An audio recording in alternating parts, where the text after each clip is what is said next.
Peace and greetings, you guys. What's good? It's Naya here, and I'm back for the fourth operation of working the OOTK. Now, since I'm working it from the Book of Thoth, you know that Mr. Crowley's writing is a little out of control, right? Also, I'm struggling with my equipment today, so we're just gonna work it out I'm gonna work it out as best as I can. So what he says for the fourth operation is that it pentimates aspects of the question. Shuffle as before, find the significator and set them on the table, and then let 36 cards following form a ring around him. And then it says count and pair as before. So when we did the first operation and we counted the cards, we did it in like one long string. In this case, we'd be doing it in a circle instead. To pull 36 cards in this limited space is not practical for me, but I'm still going to attempt to try this. Also, he says, he says count in pairs before, and then the last thing he has in parentheses is note that the nature of each deacon is shown by the small card attributed to it and by the symbols given in Liber. Yeah, some long ass Roman numeral. Pages 149 through 151 here. I will just show that to you in case you are curious. Right there, Liber. I don't own that, so I have no clue what he's talking about. Thankfully, I'm relatively chimed in on astrology, so I'm just gonna work it my way. So what I've done here is I've taken, now this might be helpful for anybody who is doing the 12 house, the zodiac spread. This is the expansion pack for the Tabula Mundi. So basically she has deacon of Aries, deacon of Taurus. So basically all 12 signs are there. So in case you ever get like confused or mixed up on where each house is in a natural zodiac, then you can use this to kind of assist you. And I'm sure there's other cards out there that also has the the 12 signs or the 12 houses. You can use those to help you with those kind of readings. So the reason why I'm doing this is because what's really cool about this particular expansion pack is that like here for Aries, you can see right here that the first deacon of Aries is ruled by Mars, the second deacon of Aries is ruled by the Sun, and the third is ruled by Venus. So in case you ever forget what planets rule what deacon within a certain zodiac sign, this is a very helpful tool to reinforce that information. I will also speak to those of you who are more familiar with, I guess, I'm gonna bring it back. The Golden Dawn system used the Chaldean order of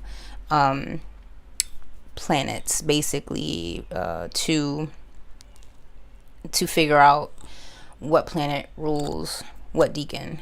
I might be getting a little bit too deep into it, but just in case some of you guys are like maybe work with elemental deacons instead, this is where this is coming from. This is also used in Hellenistic astrology or traditional astrology as well. So for me, this is where I'm at. This is what I'm working with, and I like it this way.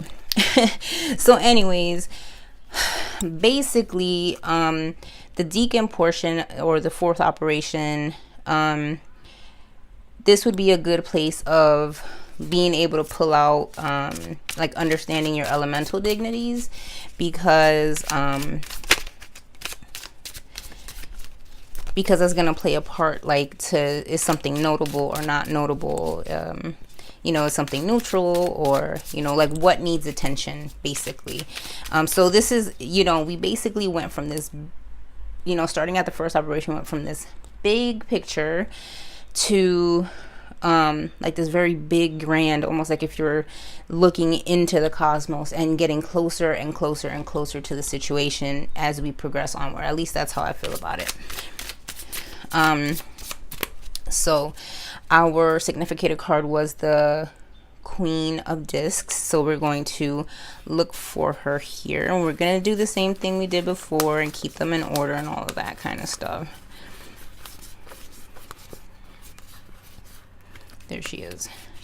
So what I would do in this situation is I would put her in the middle, because she's like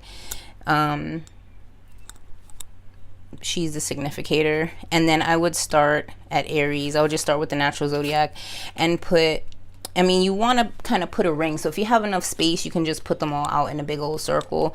What I'm gonna do here in this case is I'm just gonna put the 3 cards.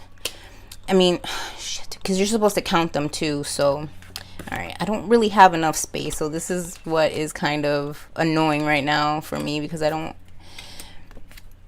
and like I said, my equipment is acting a fool too, so I'm working on what I have. Anyways, I'm just gonna do it this way. I know what order I laid them out at. So basically we have here, we have like the Deacon of, okay, so let's just start it off like this, just because we're limited on space. 1 2 3 4 5. Okay, so I put it down like this. Okay, so here I would do like, here's the Queen, here's the, can you guys see that? Barely. I'm sorry, I'm fumbling, you guys. All right, so boom, here we have Cups, Discs, and then 1 sword card. Now, being that we're in a fire sign, for example, right? This is the Deacon of Aries. The primary energy here is fire energy or active energy. Right now, that active energy is kind of lacking, because there's a, I mean, we're not really reading this as a card, but we're reading it as an overall like element. So how are these cards doing within the element of fire? Does that make sense? And or how it, yeah. So anyways, elemental dignities, right? The fire makes the swords card a little bit stronger, but then we have in this case where if we're not reading this card, right, we're just, remember, we're just like thought training it. We're gonna have the swords card kind of become the weaker link here, where there's a more passive energy occurring, where there's supposed to be vigor, where there's supposed to be a sense of self-preservation, action, and like pioneering and going for it, but there's a little bit more passive energy kind of overcoming that. So I feel like that's notable. That means I need to bring things back to self. I need to recalibrate and make action. And of course, if we're reading the cards here, we have cruelty, which is the, let me think, the 9 of Swords. Is that the 9? Yeah, that's the 9. You know, I'm worried too much, so I'm not taking action. I'm being more passive in this case, and this is concerning myself and what I want to push forward, what I want to project, right? So we have that. Like, now the whole card counting part, we can still do that, but I would do that as a secondary step. You see what I'm saying?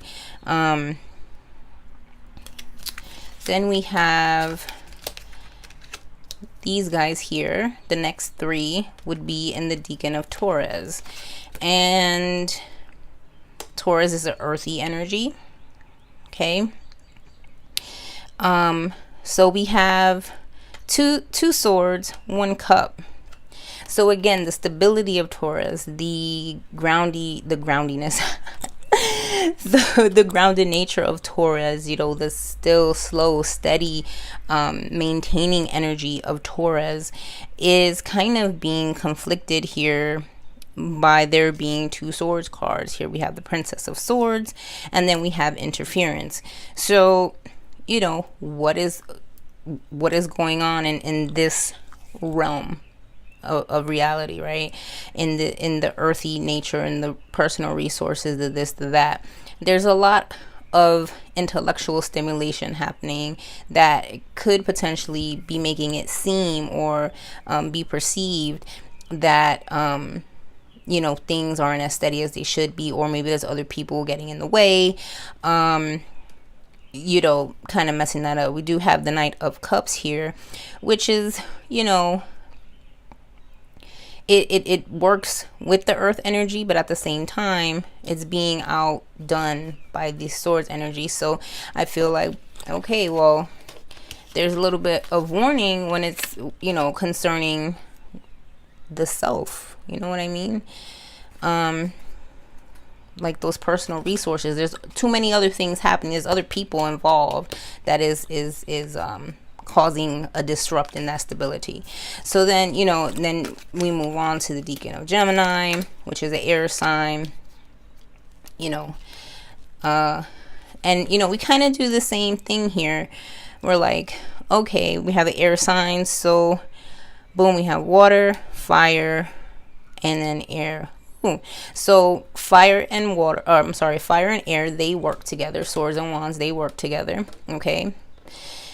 And the moon is a water, which is opposed to like the Gemini energy.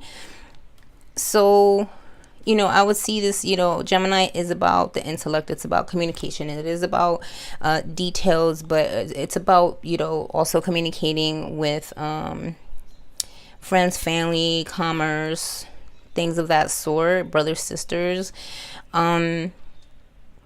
But as we've been working this reading, that this reading kind of had a particular theme to it.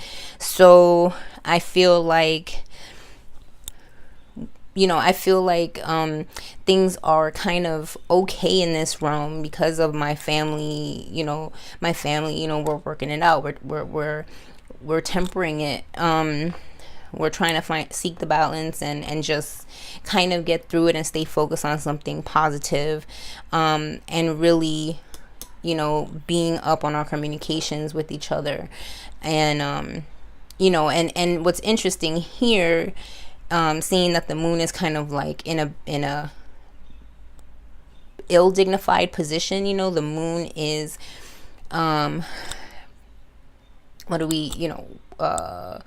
intuition, but illusions, right? And when you lose somebody, sometimes you get lost in thought. You get lost about thinking in the past, memories, and things of that sort. So really,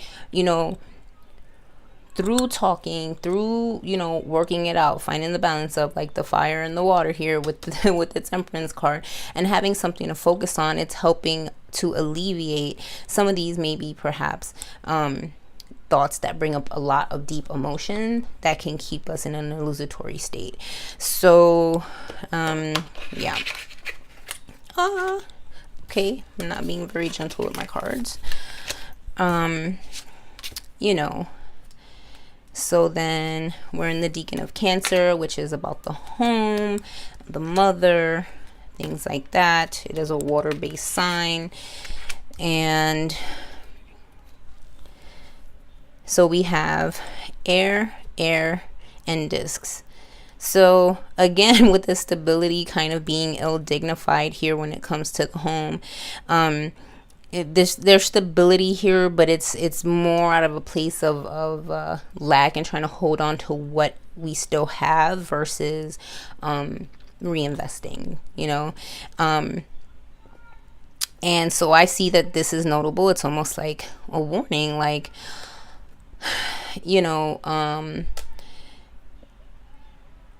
because water and let me think. Well, no, actually, there's really nothing too notable here because water and air are okay. together. They're kind of neutral. So, you know, I don't necessarily have to read these because it's kind of neutral. There's nothing to really note. But just elementally wise, you know, maybe there's a suggestion here, since I'm already, you know, reading. There's a suggestion here that maybe I need to be more forward, a little bit more, less feely and more scientific and more calculating about maybe perhaps home resources or, you know, the home life, basically. When I see the Six of Swords and the home life thing, I'm thinking in my head, I'm thinking bills, I'm thinking chores, what has to get done, this that, you know, all that kind of stuff. And sometimes you gotta like hash it out and just deal with it, and you know, you keep what you can and you handle the rest, and that's pretty much it.